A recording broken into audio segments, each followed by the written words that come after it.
سلامونه او نیکې هیلې هیلهمند یم چې جوړ او روغ به یاست. دغه ورځ کې تاسو به معلومات ولرئ چې ایران تګ راتګ افغانستان ته بیا ډېر سوی دی. ایرانیان غواړي چې په افغانستان کې په زراعتي توکو باندې پانګونه وکړي او دوی وایي چې د افغانستان څخه اوبه شته. موږ غواړو چې په هرات ولایت کې، په فراه ولایت کې او په دغه ولایتونه چې د ایران سره نږدې دي، په دې ولایتونو کې موږ فارمونه جوړ کړو او زراعتي فارمونه، او موږ ته باید مځکې راکړل وسي تر څو موږ وسې کړی دلته پانګونې وکړو او دغه پانګونې چې موږ کوو او دا بیا موږ بیرته د ایران داسې ته وړو، مارکیټو ته رسوو. نن په دغه ویډیو کې تاسو سره خبرې کوم چې دغه ډول پانګونې په څه ډول کېږي او آیا دا د افغانستان په خیر دی که نه دی. زه پر موضوع باندې خبرې کوو او تر اضافي خبرې تېرېږو. تر هر څه وړاندې تاسو باید د هیوادونو په منځ کې چې کله هم تجارتي راکړه ورکړه کېږي، تاسو باید هغه باندې ستاسو سر خلاص شي.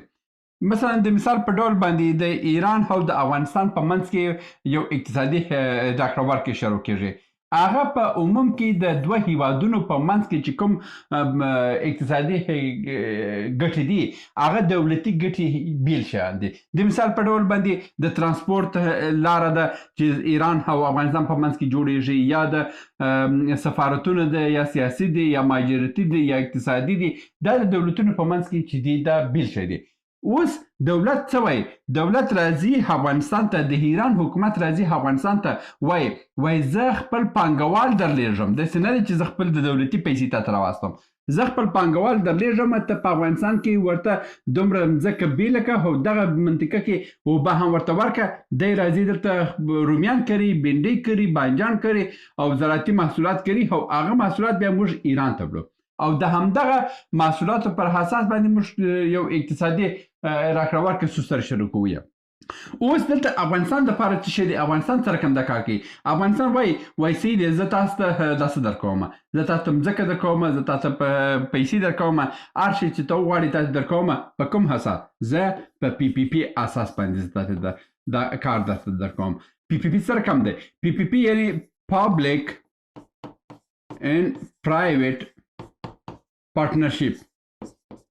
دا د پی پی پی اختصار دی. دا سره کوم کار کوي؟ دا داسې دی چې دولت څه وایي؟ دولت وایي زه تا ته وروره منم، زه تا ته داسې درکوم، یو پروژه درکوم. دا پروژه سره کوم ده؟ دا پروژه د زراعت پروژه ده. دا پروژه د زراعت ته راسه دلته څو 10 میلیون ډالره پانګونه وکړه. 10 میلیون ډالره پانګونه وکړه او ته څو فایده غواړې؟ 60 سلنه فایده غواړې، یا 10 سلنه فایده غواړې، یا 50 سلنه فایده غواړې. 350 سلنه. دا نو چانه دي چې هر د هیواد کسان خپل ځان ته غواړي او هر یو خپل د ګټو لپاره کار کوي. ښه، یا اول کې خو دا د ګزینه 60 سلنه، که نو 10 سلنه، که نو 50 سلنه. ښه، په 50 سلنه باندې د دوی موافقه وسوه چې 50 سلنه هم زه تا ته ګټه درکوم. دلته تا 10 میلیون ډالره پانګونه کړې په افغانستان کې، زه تا ته 15 میلیونه هم ګټه په دغه 15 میلیون درکوم. شو ټوله ته 15 میلیون ډالره باید ته وګټې. چې کله تا 15 میلیونه ډالره وګټله، نور ته په افغانستان کې بیا حق نه لري. بس هغه څه چې دې کړي دي، دا څه کمپنۍ او څه شیان چې تا سره شته، دا به ته پرېږدي او ته به افغانستان پرېږدي او ځي. دا جنس د هر څه د افغانستان کېږي. اوس که دغه کار د ایرانیانو سره وسي، نو دا د افغانستان په خیر دی که نه دی؟ ګوره، د افغانستان خیر په دې کې دی چې هر یو راسي د یو بکس سره او دا بکس کې څه شی وسي؟ پیسې وسي، پیسې پکې کې وسي. چې هر کس راځي د پیسو سره د افغانستان په خیر دی، که هر کس راځي د شوم پلانو سره د افغانستان په خیر نه دی. اوس ایران څه دی؟ ایران مجبوره دی.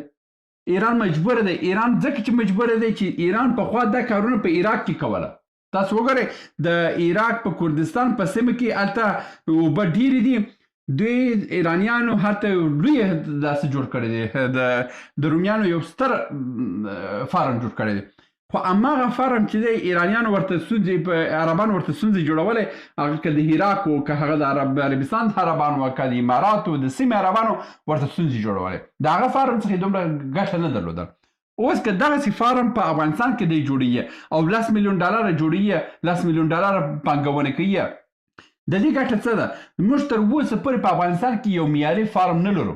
دا داسې یو فارم دی که تاسو ته ووایم دی غواړي 200 جریبه مځکه صحیح شو 200 جریبه ځمکه کې دی په 200 جریبه ځمکه کې د فارمونه جوړوي او دغه 200 جریبه ځمکه فارمونه چې دي دوی کولی شي د 1000 جریبه ځمکې عاید ترې وباسي ځکه چې د 200 جریبه په صحیح ډول باندې وکړل شي دا ډیر شی دی دوی سر کم کوي دوی وایي مثلا یو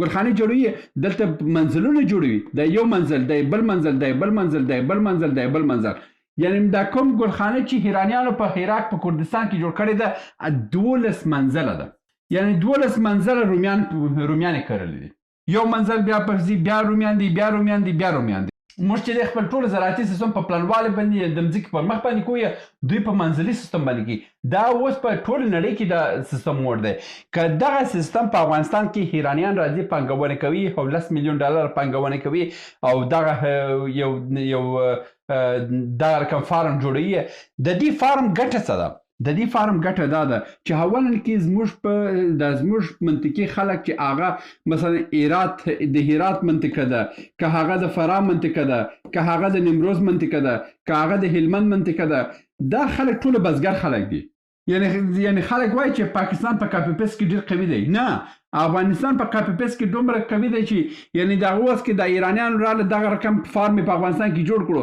په بل هفته کې بیا وویني چې نیم فرا اماغه ډول فارمونه جوړ شوي دي فرایند فقط دغه دی چې یو څوک ورته ووایي چې یاره دغه کار دغسې وکړه دی بیا هماغسې کار کوي او چې وویني چې ګټه ده او مارکیټ هم شته بیا خو داسې کورملاغونه ورته ووایي داسې کار درته جوړ کړي چې زړه دې وغواړي نو دا ډول فارمونه او دغه ډول کارونه چې په افغانستان کې کېږي که هغه زموږ د سر دشمن د خوا ایران چې دی هغه شیطان ملک څخه هم کېږي هغه زموږ په خیر دی او دغه ورځ کې که تاسو لیدلی سئ د زراعت وزیر سره ناستې درلودلې او دوی دغه داسې غوښتنې کړې وه نو زه د زراعت وزیر څخه هم هیله کوم چې تاسو باید د PPP شکل باندې مخ ته ولاړ شئ PPP بغیر بل هیڅ معاهده مه کوئ داسې کار ونه کړئ چې د دایم العمر دوی ته وخت ورکوئ ورته وایي نه $10 میلیون پانګونه کوي څو میلیونه 20% تاسو ګټه درکوم 10% ګټه درکوم 50% ګټه درکوم په کوم یو چې موافقه دی وکړي اوس خو دوی مجبور دي په 20% هم دوی مني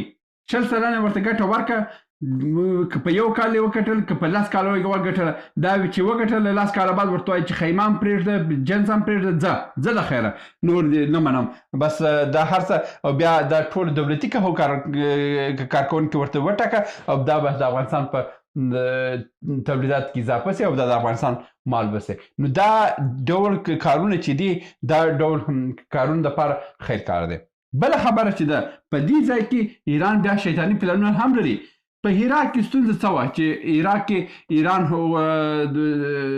چې هلته د خلکو د لاسه په عذاب شو په هرات کې ایران غوښتل چې هلته فارسي ژبه داسې کړي خپل فارسیزم شروع کړي دغه فارسیزم په اساس باندې عراقیانو پسې راواخیستل وروره چې زموږ عربي ژبه موږ نشو کولی ستا بمعنه لغتونو یو د اسپانیوي ژبې څخه اخیستل یو د پرتګالي ژبې څخه اخیستل یو د فرانسوي ژبې څخه اخیستل او ته غواړې چې دا ژبه په موږ باندې ومنې د هماغه اوس ایرانیان چې هر ځای دي خپل دغه شیطانت لري نو که حکومت چې کله هم دا هر څه ورته سپاري نو ورته وایو ورته فرهنګي او کلتوري یرغل که دې وکړلو تا دغه ټوله سرمایه کنګلوم او تا ټول کسان درلیږم نور هغه دوستي څخه هم تېر یم السلام علیکم څخه هم تېر یم نه دې غواړم فقط که راتې په زراعتي او اقتصادي چارو کې پانګونې کوي دا ډول ژوند راسره کوي ښه او که نه کوي نه دې ښه منم نه دې بد منم هېڅ دې نه منم ځه ولاړ شه ورسره